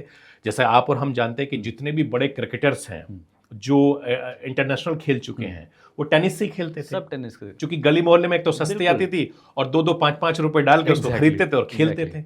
मैंने भी खेला है बहुत, बिल्कुल, मैंने भी बहुत खेला है। और हर स्कूल में या हर कॉलेजेस में बच्चों को सबसे पहले वही खिलाया जाता है कि भैया आप खेलो इससे और अपनी प्रैक्टिस करो। तो मुझे लगता है कि जो खेल हमारे हिंदुस्तान में है, वो हमारे हिंदुस्तान में खेल बहुत बड़ी चीज़ है। और आपने देखा होगा कि प्राइम मिनिस्टर नरेंद्र मोदी साहब या उनका खेल मंत्रालय लगातार स्पोर्ट्स को बहुत बढ़ावा देता है। हमारे स्पोर्ट्स मिनिस्टर पहले वाले भी और अभी वाले भी मौजूद अभी, वो लगातार जितने भी खेल हैं आप देखिए कितना उनको बढ़ोतरी दे रहे हैं, कितना उनको प्रोत्साहन कर रहे हैं। हमारे हमारे हिंदुस्तान ने कॉमनवेल्थ गेम्स भी देखे, बिल्कुल, है ना। तो कितने सारे एटलीस्ट हमारे इस हिंदुस्तान को मिले, कितने बड़े बड़े नाम मिले। सानिया मिर्जा को आप देखें, टेनिस में कितना बड़ा उन्होंने नाम कमाया था उस जमाने में। क्रिकेटर देखिए हमारे पास वर्ल्ड वाइज पूरी दुनिया में सबसे अच्छे क्रिकेटर हिंदुस्तान में, सबसे अच्छे बॉलर हिंदुस्तान में, सबसे अच्छे फील्डर हिंदुस्तान में। मैं कहता हूं अगर 100 टीमें भी अगर हिंदुस्तान की बन जाएंगी तो हमारे पास प्लेयर कमी नहीं होंगे, क्योंकि हिंदुस्तान यूथ है, युवा है। आप देखिए कि हर घर में टैलेंट है। आप अगर किसी बच्चे से पूछोगे तो कहेगा कि साहब मैं क्रिकेटर बनना चाहता हूं, मैं एक्टर बनना चाहता हूं, मैं डांसर बनना चाहता हूं, मैं क्रिएटर बनना चाहता हूं। तो हमारे पास तो टैलेंट की कमी नहीं है, क्योंकि अगर 145 करोड़ लोग अगर हमारे हिंदुस्तान में हैं तो उसमें से तकरीबन 30 से 35 करोड़ यूथ है। बिल्कुल। और यूथ का रूट आप जानते हैं। अभी आप देखिए जो मैच अभी वर्ल्ड कप मैच हुआ, आप देखिए कि हर इंसान अपने टीवी से चिपक गया। बिल्कुल, टीवी से नहीं, मोबाइल से। मैंने देखा कि तकरीबन 80 करोड़ से ज्यादा लोग मोबाइल पे मैच देख रहे थे। तो ये तो हमारे देश धर्म है ना हमारे लिए। मैंने वही कहा ना कि जैसे मान लीजिए हॉकी हमारा राष्ट्रीय खेल था, लेकिन अब हॉकी उतना नहीं है, क्योंकि अब सब कुछ क्रिकेट पर शिफ्ट हो गया। पहले कबड्डियां खेलते थे, वो भी बहुत ज्यादा नहीं। कुश्तियां कितना बड़ा गेम था। बहुत, अभी भी। हमारे जो पारंपरिक गेम रहे, हिंदुस्तान की जो संस्कृति रही है, वो थोड़ी सी अब कम होती जा रही है। लेकिन मुझे लगता है कि धीरे धीरे जो टैलेंट है वो बढ़ेगा। हाँ, इनफैक्ट मलखम जो स्पोर्ट होता है उसको मोदी जी भी आई थिंक किसी पॉडकास्ट में उन्होंने मेंशन किया था कि वो बचपन में मलखम खेलते थे और वो खुद प्रमोट भी कर रहे हैं स्पोर्ट को। तो मैं वही कह रहा हूँ कि मोदी जी की जहाँ बात आती है ना, वो स्पोर्ट को सिर्फ मिनिस्ट्री पे ही नहीं, वो खुद भी प्रमोट कर रहे हैं। देखिए सबसे अच्छी बड़ी बात ये है कि मैंने क्या कहा कि प्रधानमंत्री नरेंद्र मोदी जो भी चीज़ जानते हैं वो बहुत ग्राउंड लेवल पर जानते हैं। जैसे कि आप जानते हैं कि मलखम भारत का एक पारंपरिक खेल है और इसकी शुरुआत आज से नहीं, 250-300 साल पुरानी है। तो आप ये देखिए कि जो पारंपरिक चीजें हैं, हिंदुस्तान के प्राइम मिनिस्टर नरेंद्र मोदी उसी को आगे बढ़ा रहे हैं। और चूंकि जितने भी बड़े खिलाड़ी हैं या जितने भी लोग पुराने हैं वो इस खेल को जानते हैं। और महाराष्ट्र का तो ये पसंदीदा खेल है, 250-300 साल पुराना इतिहास है इस खेल का। तो चूंकि गुजरात महाराष्ट्र से अलग हुआ है, तो एक तरीके से तो प्रधानमंत्री नरेंद्र मोदी इस खेल के तो माहिर खिलाड़ी हैं, तो इसीलिए इसको प्रमोट कर रहे हो। देखिए इनसे खेलों से एक बहुत बड़ा फायदा यह है, क्योंकि एक तो क्या है कि शरीर बड़ा मजबूत होता है और जो बॉडी है, जो खान पीन है, जो हमारी आज की तारीख में लिविंग लाइफ स्टाइल है। आपने देखा होगा कि मोदी साहब ने भी लगातार इंडिया में योग के जरिए, आयुर्वेद के जरिए जो बड़े बड़े खेलों को वो इसीलिए प्रमोट कर रहे हैं ताकि हमारे जो देश के लोग हैं वो स्वस्थ रहें। क्योंकि इतनी ज्यादा हमारे हिंदुस्तान में बीमारियां हैं, वो किस वजह से हैं? क्योंकि हमारे खान पीन अच्छे नहीं है, शारीरिक मेहनत नहीं है। तो प्रधानमंत्री नरेंद्र मोदी या जो खेल मंत्रालय है वो इसी चीज को इसलिए प्रमोट दे रहा है कि जो भी हमारे पारंपरिक खेल हैं जो 200-250 साल पुराने, उन पर वापस हो। बिल्कुल, वो तो खुद ही योगा करते हैं सुबह सुबह, बहुत जरूरी है और उनको देख के बहुत सारे लोग करने लगे हैं। अब हम आते हैं हमारे पॉडकास्ट के मेन थीम पे कि आप कौन कौन से स्पोर्ट खेलते थे।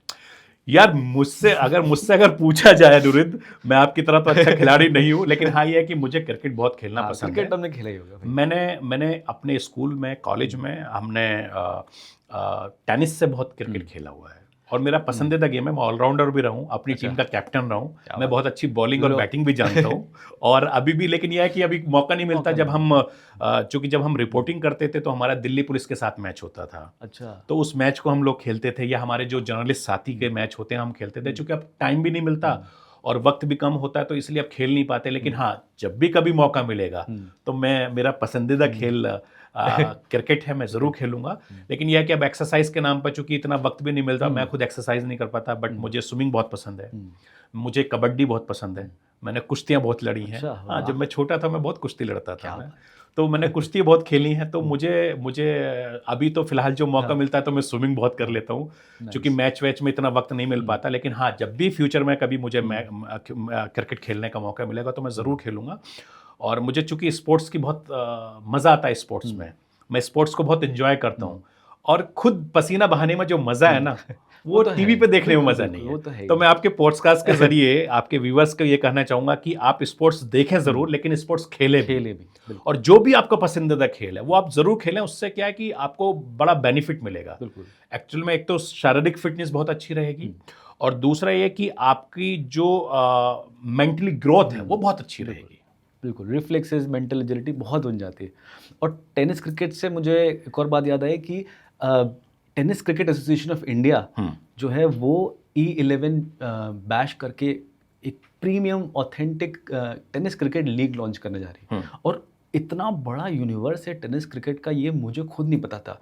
और हमने अभी उनके साथ एक पॉडकास्ट किया और मुझे पता चला कि इतने बड़े बड़े प्लेयर्स हैं जो कि लाइक लोग उनके लिए पागल हैं, ऐसी फैन फॉलोइंग है। उस्मान पटेल, अजीत मोहित, ऐसे बड़े बड़े लेजेंड्स हैं ये लोग जिनके बारे में मुझे भी खुद नहीं पता था कि मैं इतने दिन से स्पोर्ट्स फॉलो कर रहा हूँ, इतने सालों से कर रहा हूँ। और लोग इस बेसिकली स्पोर्ट के लिए पागल हैं। और ये लीग जो है वो एक बहुत ही ग्राउंड लेवल पे जो है टैलेंट को क्या कहते हैं ढूंढ रही है, हंट कर रही है और उनको प्रोजेक्ट कर रही है कल के टेनिस क्रिकेट हीरोज़ की तरह। और इसमें जो है फर्स्ट टाइम मेल और फीमेल साथ में ये पूरी लीग हो रही है। तो ये इनिशिएटिव अभी तक मैंने कहीं पे भी नहीं देखा है। तो ये दिस इज़ समथिंग जैसे जो कि दुनिया में फर्स्ट टाइम हो रहा है। एक बहुत बड़ा इनिशिएटिव है। ये तो अच्छी बात है। भाई खेल को अगर बढ़ावा मिलेगा सरकार उसको बढ़ाएगी, खेल मंत्रालय उसको बढ़ाएगा, तो खेल तो बहुत ज़रूरी है। अब वो स्पोर्ट्स में कोई भी गेम हो, सरकार हर गेम को बहुत आगे बढ़ा रही है और सरकार चाहती है कि जो हिंदुस्तान में जितना टैलेंट है वो बाहर निकले। मुझे लगता है कि सरकार और तमाम जो ये क्रिकेट एसोसिएशंस हैं हमारे हिंदुस्तान की, उनको लगता है कि जो हमारे हिंदुस्तान का टैलेंट है उसको बाहर निकालना चाहिए, वो किसी भी जरिए निकले। क्योंकि मुझे लगता है कि जब तक टैलेंट बाहर नहीं निकलेगा वो देश के सामने नहीं आएगा, दुनिया के सामने नहीं आएगा। और आप जितने भी बड़े प्लेयर होंगे, आप उन प्लेयरों को देखोगे, वो प्लेयर कहीं ना कहीं से तो निकल कर आए, किसी ने तो मौका दिया। तो मुझे लगता है कि जितनी भी क्रिकेट एसोसिएशन इस समय भारत में काम कर रही हैं, उनको ऐसे टैलेंट को बाहर निकालना चाहिए और वो जो टैलेंट बाहर निकलेगा वो देश का नाम रोशन करेगा। जब देश का नाम रोशन होगा तो जाहिर बात है कि तमाम जो लोग हैं उनको देखकर और दूसरे लोग बाहर आएंगे। बिल्कुल बिल्कुल। अच्छा सर, जैसे कि हम लोग ने अभी कॉमनवेल्थ हम लोग इस साल होस्ट करेंगे और हमने 2036 के लिए ओलंपिक्स के लिए इंडिया ने बिड किया है। तो आपको क्या लगता है कि हम लोग उस टारगेट में कितना क्लोज हैं, सही राइट ट्रैक पे हैं अभी हम लोग, या अभी हम लोग और मेहनत करनी है? देखिए, जितने भी कॉमनवेल्थ हमने पिछली बार जब कॉमनवेल्थ गेम्स किया था बहुत सक्सेस रहा, पूरी दुनिया ने देखा, हमारी मेज़बानी को देखा, हमारे खेलों को देखा और हमारे कितने सारे खिलाड़ी, हमारे कितने सारे प्लेयर्स, कितने सारे हमारे जो टैलेंट था वो पूरी दुनिया के सामने आया। मुझे लगता है कि जब ये जो कॉमनवेल्थ गेम्स इस बार हमारे हिंदुस्तान में होंगे, इससे और ज़्यादा टैलेंट बाहर निकल कर आएगा, इससे और ज़्यादा जो यूथ है बाहर निकल कर आएगा। मुझे लगता है कि जब किसी एक स्टेट से अगर कोई एक खिलाड़ी निकलता है तो उसको देख कर बहुत सारे आते हैं। जैसा आपने देखा कि हरियाणा एक बहुत बड़ा स्टेट है और हरियाणा से हमारे कितने सारे खिलाड़ी निकल कर आए, उत्तर प्रदेश से कितने सारे खिलाड़ी निकल गए, महाराष्ट्र के कितने सारे खिलाड़ी निकल कर आए। आज ये खिलाड़ी पूरी दुनिया में अपना नाम रोशन कर रहे हैं। तो जैसे पिछले कॉमनवेल्थ के जरिए हमारे बहुत सारे जो खिलाड़ी पूरी दुनिया में चमके, इसी तरीके से इस गेम के जरिए आगे भी बहुत सारे खिलाड़ी हमारे पूरी दुनिया में चमकेंगे। तो मुझे लगता है कि हमारी सरकार को और हमारे खेल मंत्रालय को इस पर बहुत ज़्यादा फोकस करने की ज़रूरत है। जो सबसे बड़ी मेन चीज़ जो है, हम कई बार ये देखते हैं कि हमारे जो खिलाड़ी हैं उनको फैसिलिटीज़ की बहुत कमी है ग्राउंड लेवल पर, वो बहुत सोचने की ज़रूरत है। या जितनी भी एसोसिएशंस हैं, आप देखिए कि जितने भी आप छोटे शहर हैं, ज़िले हैं, वहाँ आप जाके देखिए बहुत अच्छे अच्छे टैलेंट है, बिल्कुल उनको मौके नहीं मिल रहे क्योंकि उनके पास फैसिलिटीज नहीं है। आप सोचिए कि कोई बच्चा बहुत अच्छा क्रिकेटर है या बहुत अच्छा खेल जानता है, उसके पास टेक्निक नहीं है, उसके पास टेक्नोलॉजी नहीं है, उसके पास अच्छी किट नहीं है, कौन देगा?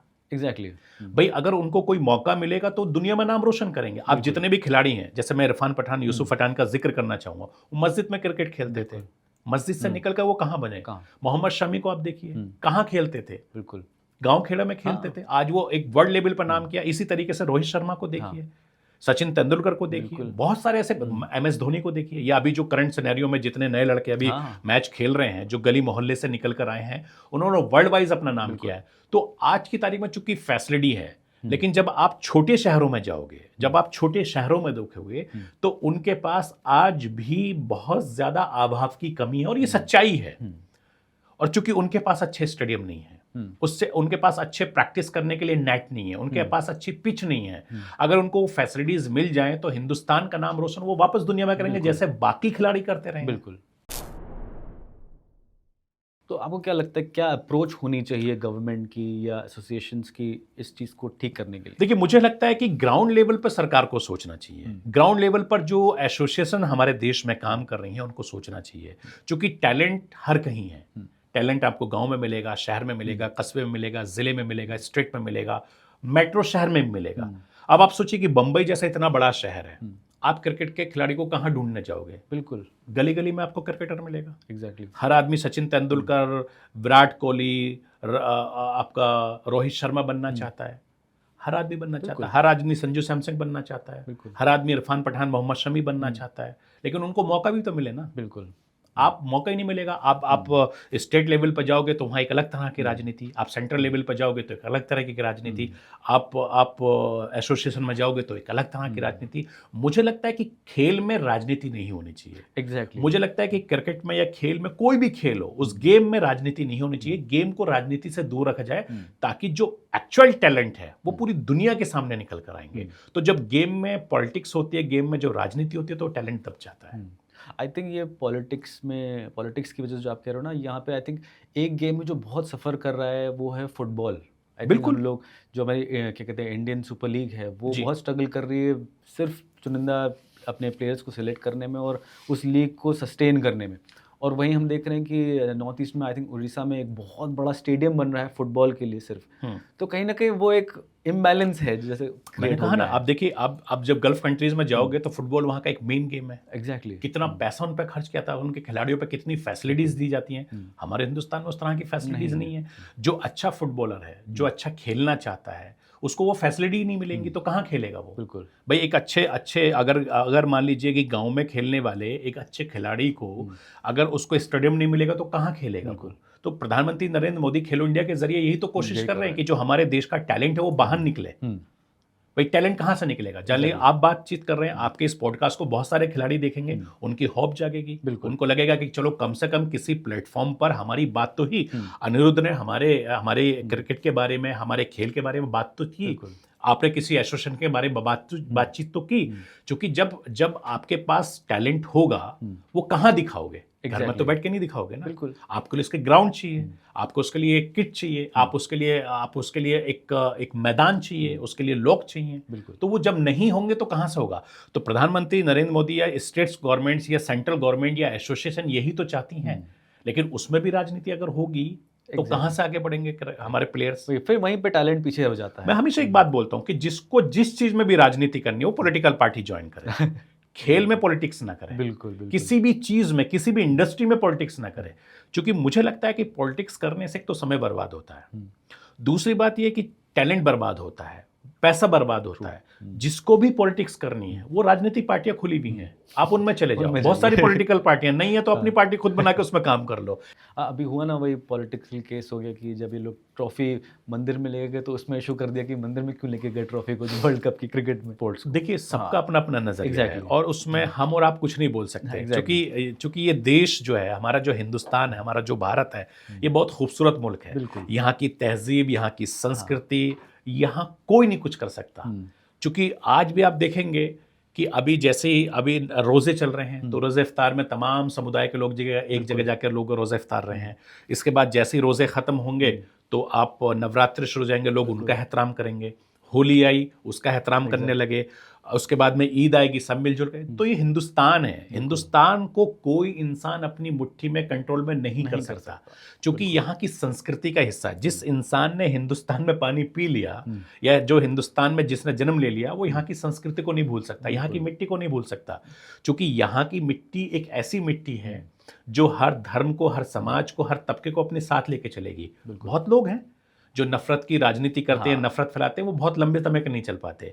क्योंकि ये हिंदुस्तान का इतिहास है, हिंदुस्तान की तहजीब है, हिंदुस्तान की संस्कृति है। यहाँ लोग ईद भी मिलकर मनाएंगे, दिवाली भी मिलकर मनाएंगे, रोज़े में भी एहतराम करेंगे और नवरात्रे में भी एहतराम करेंगे। ये हिंदुस्तान की खूबसूरती है।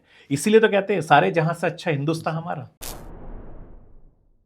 आप मुंबई के बारे में आपकी क्या सबसे फेवरेट चीज़ है? यार अनिरुद्ध, मुझे मुंबई बहुत पसंद है और मुंबई की मुझे सबसे अच्छी चीज़ जो है ना, यहाँ के ऑटो वाले भैया मुझे बहुत पसंद है। आप यकीन करना कि मैं अपनी गाड़ियाँ छोड़कर, मुझे अगर कहीं जाना रहता है तो मैं ऑटो में सफ़र करना ज़्यादा इसलिए पसंद करता हूँ, क्योंकि एक जब उनके साथ आप बैठते हो उनसे जो बातचीत करते हो, जो ऑटो वाले भैया अपना तजुर्बा बताते हैं कि मैं 20 साल से हूँ, मैं 25 साल से हूँ, मैं 15 साल से हूँ, जो खोल के रखते हैं, तो मुझे बड़ा मजा आता। ये चीज पूरे हिंदुस्तान में आपको कहीं नहीं मिलेगी। इतनी ईमानदारी जो मुंबई के ऑटो वाले भैया के अंदर मौजूद है, वो दुनिया के किसी ऑटो वालों में नहीं मिलेगी। तो मुझे लगता है कि मुंबई की जो सबसे अच्छी चीज ट्रैवलिंग के तौर पर मुझे पसंद है, तो मुंबई के ऑटो वाले भैया मुझे बहुत पसंद है। नहीं, आई थिंक इसमें मैं एक और चीज़, एक किस्सा ऐड करना चाहूँगा कि मैं बहुत साल पहले मुंबई में ही था, जब मैं नया-नया आया था मुंबई में, और मुझे अंधेरी से आई थिंक बांद्रा या शायद टाउन की साइड जाना था। तो मैंने ऑटो लिया रात के 2 या 3 बज रहे होंगे, और ऑटो वाले ने कहा, इसके आगे नहीं जाएगा ऑटो। तो मैंने कहा, क्यों? तो कहता, नहीं इसके आगे तो टैक्सी जाती है, यहाँ तक ऑटो ही जाता है। तो मुझे पता नहीं था ये सब। तो उसने कहा, ठीक है रुक जाओ, मैं चलता हूँ अभी। तो वो आगे तक लेके गया मेरे को, उसने क्रॉस किया एरिया, और फिर दूसरा एक टैक्सी वाला मिला, उसने वहीं पे उसको रुकवाया, फिर मेरे साथ बात करी और कहा कि आप इसमें बैठो, अब जाओ। तो मैंने कहा, ये ऑनेस्टी और इंटेग्रिटी जो होती है ना, ये आपको बहुत मुश्किल से मिलती है। मुझे लगता है कि बॉम्बे हमारे हिंदुस्तान के तमाम शहरों में महिलाओं के लिए, लड़कियों के लिए सबसे सेफ और सुरक्षित शहर ये है। मैं इसलिए भी कह रहा हूँ क्योंकि मैंने लंबे अरसे तक यहाँ काम भी किया है। ट्रैवलिंग मेरी कंटिन्यू बॉम्बे के साथ रही है बहुत सालों से, क्योंकि मेरी बेटियां भी यहाँ पढ़ती हैं बॉम्बे में, मेरे परिवार रहता है। तो मैं देखता हूँ कि रात को वो 2 बजे 3 बजे अगर कहीं से उनको आना होता है तो बहुत सेफ सिक्योर फील करते हैं। और मुंबई की तमाम लड़कियां, जो मुंबई में रहने वाले लड़कियां हैं या लड़के हैं या महिलाएं हैं, वो इस बात को बखूबी जानती हैं अगर वो कहीं भी खड़ी हैं तो बहुत सेफ हैं। बिल्कुल। और वो सुरक्षित अपने घर पहुंचेंगी। तो मुंबई की ये खासियत है। और मुझे लगता है कि मुंबई का ये जो कल्चर है वो दूसरे शहरों को भी अडॉप्ट करना चाहिए। बिल्कुल। ये बहुत बड़ी बात है। जैसे मैंने कहा कि ऑटो का आपने जिक्र किया, तो मैं बता रहा हूँ कि ऑटो वालों के जरिए ही पूरी पूरी दुनिया में एक मैसेज जाता है कि यार वहाँ के जो लोग हैं वो बैठेंगे, आपको पूछेंगे कहाँ जाना, ले आएंगे। लेकिन आप कहीं दूसरे शहर में जाएंगे, आपसे मोल भाव करेंगे, फिर आपको और ज़्यादा दिक्कत होगी। ये बॉम्बे के साथ नहीं है। ये बॉम्बे की सबसे अच्छी बात है, क्योंकि यहाँ की महिलाएं और यहाँ की जो लड़कियां वो सबसे ज़्यादा सुरक्षित बिकॉज ऑफ इसलिए हैं क्योंकि यहाँ ऑटो वाले जो हैं वो बहुत सेफ और सिक्योर उनको लेके जाते हैं। बिल्कुल, एक सेकंड लाइफलाइन की तरह है। एग्जैक्टली। और मुझे लगता है कि यहाँ की लाइफलाइन ऐसी है कि लोगों को यहाँ काम से फुर्सत नहीं है। वो तो है। बाकी स्टेटों में क्या है कि वहाँ बाकी स्टेटों में लोगों को काम कम है, बातें ज्यादा है। बॉम्बे के साथ अच्छी बात यह है कि यहाँ काम ज्यादा है, बातें कम है। बातें कम है। ये बॉम्बे की खासियत है। ये तो हमेशा से ही रही है। हाँ, और मुझे लगता है कि किसी भी स्टेट को आगे बढ़ने के लिए एक बहुत बड़ा तरीका है, क्योंकि एक महंगा शहर है, लोगों के पास टाइम नहीं है, लोगों के पास काम के जरिए काम बचेगा, काम से अगर निकल गए तो अपने परिवार को समय देंगे, अपने परिवार से निकल गए अपने काम को समय देंगे। मुझे लगता है कि यहाँ वो लोगों में प्रोफेशनलिज्म ज़्यादा है जो दूसरे में नहीं है। मैं हमेशा एक बात बोलता हूँ दिल्ली में बैठकर भी कि आज भी उत्तर प्रदेश दिल्ली से 5 साल आगे बॉम्बे है, और बॉम्बे से आज भी 5 साल आगे दुबई या दूसरी कंट्रीज है। तो मुझे लगता है कि हिंदुस्तान में एक बहुत सेफ सिक्योर शहर मुंबई माना जाता है। और मुंबई इसलिए भी चूंकि यहाँ कारोबारी है, बिजनेस हब है, आर्थिक देश की राजधानी है, तो लोग बहुत प्रोफेशनल हैं यहाँ। मुझे लगता है कि टाइम कम खपाते हैं, काम ज़्यादा यहाँ के लोग करते हैं। अच्छा सर, हम लोग जैसे अब बात कर रहे थे कि आप 26 बार हज जा चुके हो, एंड बीइंग अ मुस्लिम इस मीडिया लाइन में आप इतने साल से इतने अच्छी पोस्ट पे काम कर रहे हो, तो आपने वो कैसे वो बैलेंस मेंटेन किया है? देखिए मैं मुस्लिम धर्म में पैदा हुआ हूँ, इस्लाम मज़हब में पैदा हुआ हूँ, तो जाहिर बात है कि मुझे उस धर्म को फॉलो करना है। आप चूँकि सनातन धर्म में पैदा हुए हैं तो आप सनातन धर्म को फॉलो कर रहे हैं। अब ये कोई ज़रूरी नहीं है कि आप मस्जिद कितनी बार जाते हैं या मंदिर कितनी बार जाते हैं। हाँ, लेकिन ये है कि मैं कोशिश ये करता हूँ कि मैं जिस मज़हब में पैदा हुआ हूँ उस मज़हब को फॉलो करूँ। हाँ, ये ज़रूर है कि देखिए हमारे जो प्रॉफिट साहब हैं वो मक्का मदीना में कि कोई भी धर्म है वो इंसानियत सिखाता है। बिल्कुल। आप किसी भी धर्म को ले लो, मैंने सनातन धर्म की बहुत सारी मैंने भगवत गीता को भी पढ़ा है, कुरान तो चूँकि हमने बचपन से पढ़ा है तो हमने भगवत गीता को पढ़ा है।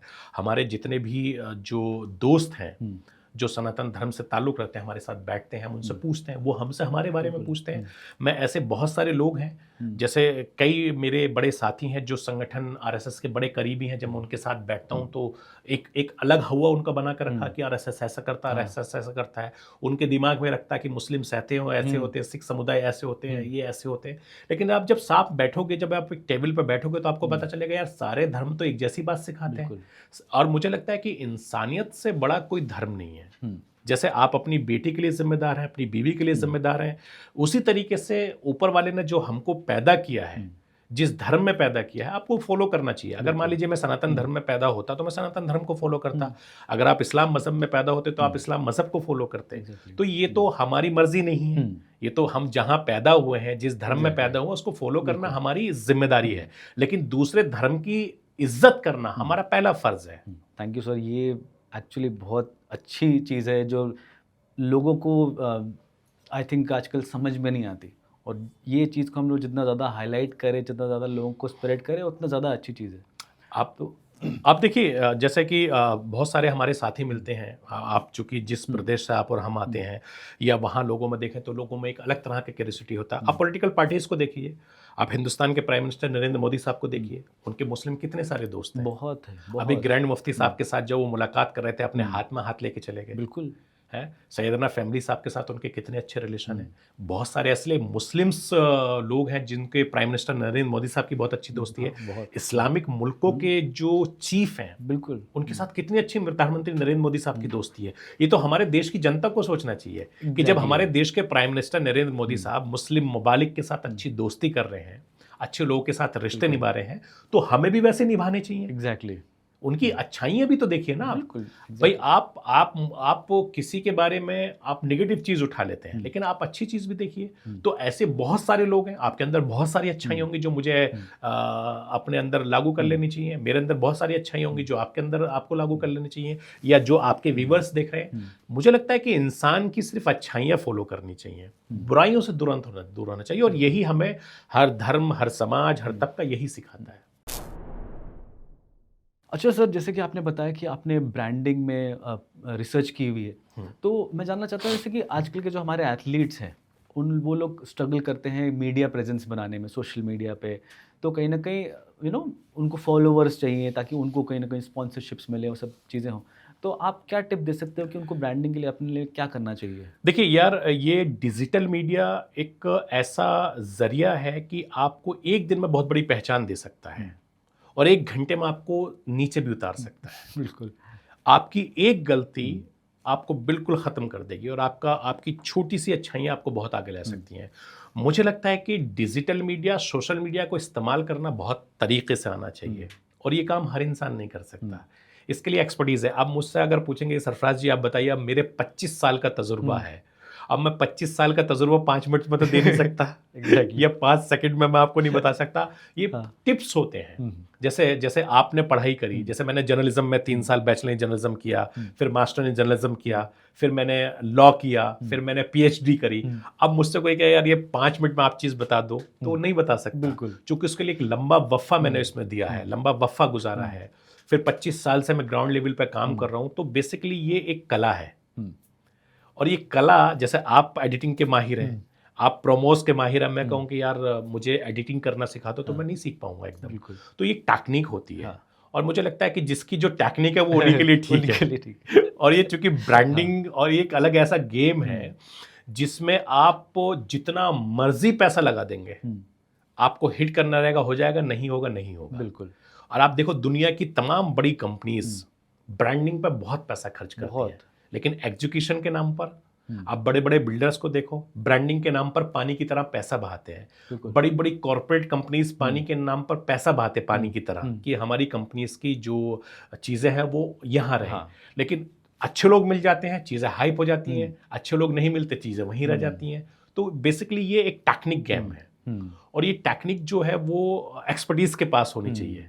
जैसे मैंने कहा कि MBBS जो डॉक्टर है, MBBS सबने किया है, लेकिन में नहीं आएगा भाई ENT डॉक्टर अलग है, सर्जन अलग है, सब चीज़ अलग है। तो वैसे ही ये चीज़ है। तो ये बेसिकली एक बहुत नाजुक काम है, और बहुत बेहतरीन भी काम है। मुझे लगता है कि इसको एंजॉय करना चाहिए। Exactly. Thank you sir, thank you so much.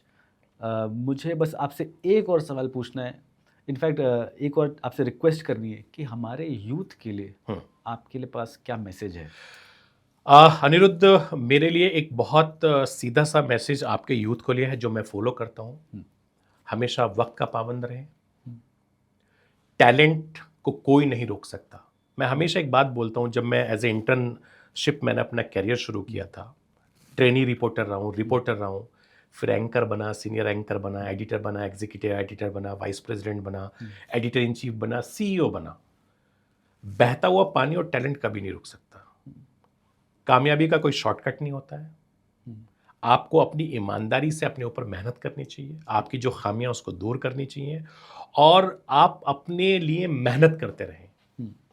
आपकी ज़िंदगी में तमाम उतार चढ़ाव आएंगे, लेकिन आपको अपनी जगह अडिग रहना है। जो चीज़ आपने ठान लिया वो आपको करना है, बस आपको सोच लेना है। लेकिन शॉर्टकट कुछ नहीं होता। आपको लाइफ में आपका विजन क्लियर होना चाहिए कि भाई मुझे ये करना और ऐसा करना है। कच्चे लालच में कभी नहीं फंसना। जहां आदमी टैलेंट कहाँ बर्बाद होता है, जहां कच्चे लालच में फंस गया। बिल्कुल। तो आपको कच्चे लालच में कभी नहीं फंसना है। आपका जो भी एम है उससे नहीं भटकना है। लोग आएंगे, बहुत सारे लालच मिलेंगे, बहुत सारे भाई ऐसा कर लेंगे, ऐसा हो जाएगा, वैसा कर लेंगे, कभी नहीं करना। आपका जो काम है आपको वो करना है। भाई आपको आपकी कीमत पता होनी चाहिए, क्योंकि आपने वो चीज़ दी है। अगर मान लीजिए कि मैं एज ए न्यूज़ एंकर हूँ या एज ए जर्नलिस्ट है, मैंने अपने 25 साल मुझे मेरे कैरियर में दिए हैं, तो मुझे पता है कि मैं 0 से 100 तक कैसे गया हूँ। तो मैं उसको तो ख़राब नहीं कर सकता। बिल्कुल। या आपने अपनी लाइफ में जो एडिटिंग में, जो प्रोमोज में, जो क्रिएटिविटी में अपना जो वक्त दिया है, वो आपकी अपनी मेहनत है। तो आपके जितने भी दर्शक हैं, जो यूथ है, जो है, उनको मैं सिर्फ इतना कहना चाहूँगा कि शॉर्टकट के बिल्कुल मत पड़ना। अपने ऊपर पूरी मेहनत करना, ईमानदारी से मेहनत करना, और अपने एक उसूल बनाना। उसूलों से कॉम्प्रोमाइज़ मत करना। बिल्कुल। आपको कामयाबी से कोई नहीं रोकेगा। Thank you so much sir, हमारे इस छोटे से पॉडकास्ट का बहुत बड़ा हिस्सा बनने के लिए thank you so much for taking out time from a very busy schedule. और आज सही में इस पॉडकास्ट में आके आपने एकदम इस एपिसोड को पूरे 4 चांद लगा दिए। थैंक यू अनिरुद्ध, मुझे करना चाहिए चूँकि आप इतने टैलेंटेड हैं, और आपका टैलेंट मुझे देख के बड़ा मज़ा आया। और मैं चाहता हूँ और मैं उम्मीद करता हूँ कि आप बहुत बेहतरीन काम करें। आप अपने इसी तरीके से इस फील्ड के ज़रिए जो भी आप करना चाहते हैं, लेकिन मेरी एक सलाह ज़रूर है आपको, आप एक्टिंग ज़रूर ट्राई करना। और जब एक्टर बन जाओ तो मुझे ज़रूर बताना। कैसी बात कर रहे हैं, बिल्कुल आपको याद रखेंगे। Thank you, thank you, thank you so much bye, sir. Take care. तो आज के एपिसोड में सरफराज सैफी सर से हमने बहुत सारी बातें करी, एक्टिव वॉर जोन के बारे में, प्रधानमंत्री मोदी जी के बारे में, और ऑफ कोर्स खेल के बारे में। तो इस एपिसोड से मैंने तो बहुत कुछ सीखा, एंड आई होप कि आपने भी बहुत कुछ सीखा होगा। Stay healthy, stay curious, bye bye.